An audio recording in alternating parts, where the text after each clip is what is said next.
একসময় রতন টাটার স্বপ্ন ছিল ছোট গাড়ি কম দামে সাধারণ মানুষকে উপহার দেবেন। সেই স্বপ্ন পূরণের জন্যে সিঙ্গুরকে বেছে নিয়েছিল তৎকালীন বাম সরকার। তারপর অনেক জল গড়িয়ে গেছে। টাটাদের প্রস্তাবিত ন্যানো কারখানা বিতাড়িত হয়েছে সিঙ্গুর থেকে। এখন সেই টাটার পরিত্যক্ত জমিতেই মোদিজি আসছে সিঙ্গুরে ভাষণ দিতে। যেখানে একদিন শিল্পে স্বপ্ন দেখিয়েছিল, সেখানে আজ পড়ে আছে অনাবাদি জমি।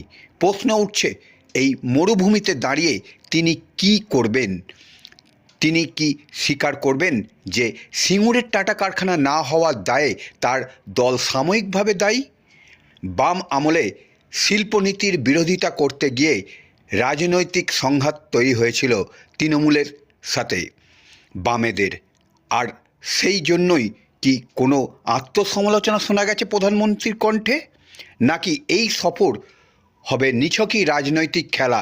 এই প্রেক্ষাপটে দাঁড়িয়ে প্রধানমন্ত্রীর ভাষণ খুবই গুরুত্বপূর্ণ। রাজ্যের মানুষ কিভাবে গ্রহণ করবে সেটাই এখন সবচেয়ে বড় প্রশ্ন।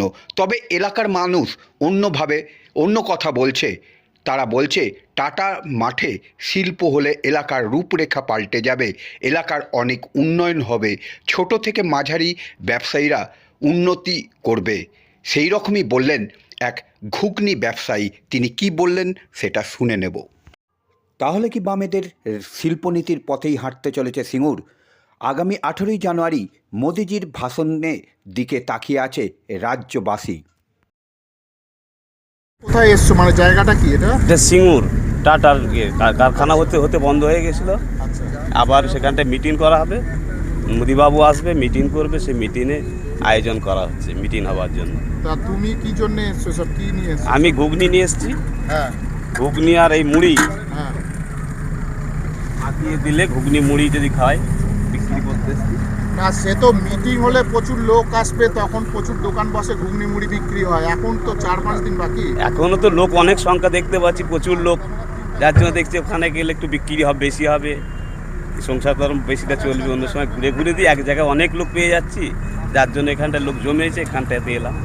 এর আগেও তো এখানে টাটা প্রজেক্ট যখন হচ্ছিল তখন এক গাদা দোকান হয়েছিল, অনেক দোকান হয়ে গেছিল। কারণ হচ্ছিল যখন প্রচুর দোকান হয়েছিল, তার আগে থেকে যারা তৈরি হচ্ছিল এখন অনেক দোকান দেখে সব বিক্রি হচ্ছিল, খাচ্ছিল। তখন অনেক দোকান হয়ে গিয়েছিল বা হচ্ছিল এরকম রেডিমেড। তখন তো পুরো পাকাও কিছু দোকান হয়নি, সব তুলে দিয়েছে হতো, কিন্তু বন্ধ করে দেবার জন্য আর হয়নি। আজকে কখন এসছো? আজকে এসেছি আমি তখন 12:30টার। এখন তো বিকাল 4টে পার হয়ে গেল। হ্যাঁ বেচা কেনা মোটামুটি হয়েছে? হ্যাঁ, বেচা কিনা মোটামুটি হয়ে গেছে। প্রতিদিনই হচ্ছে বেচা কেনাটা? আমি কালকে এসেছিলাম ছোলা নিয়ে, ছোলা মুড়ি নিয়ে এসেছিলাম, বিক্রি হয়েছিল। আজকে আমি ভাবলাম ঘুগনিটাও বিক্রি হয়ে যাচ্ছে, সন্ধ্যের মধ্যে হয়ে যাবে আশা করছি যা আছে। মানে কি আশা করছেন এই যে প্রধানমন্ত্রী আসার আগেই এরকম মানুষ আসছে, ভিড় হচ্ছে, বিক্রি বাটা হচ্ছে, তিনি এলে বা তারপরে যদি কিছু করেন, অনেকে বলছে শিল্প হলে একটা বিরাট সম্ভাবনা তৈরি হবে, কি বলবেন? শিল্প হলে বিরাট বলতে আমাদের জন্য খুব ভালো হবে।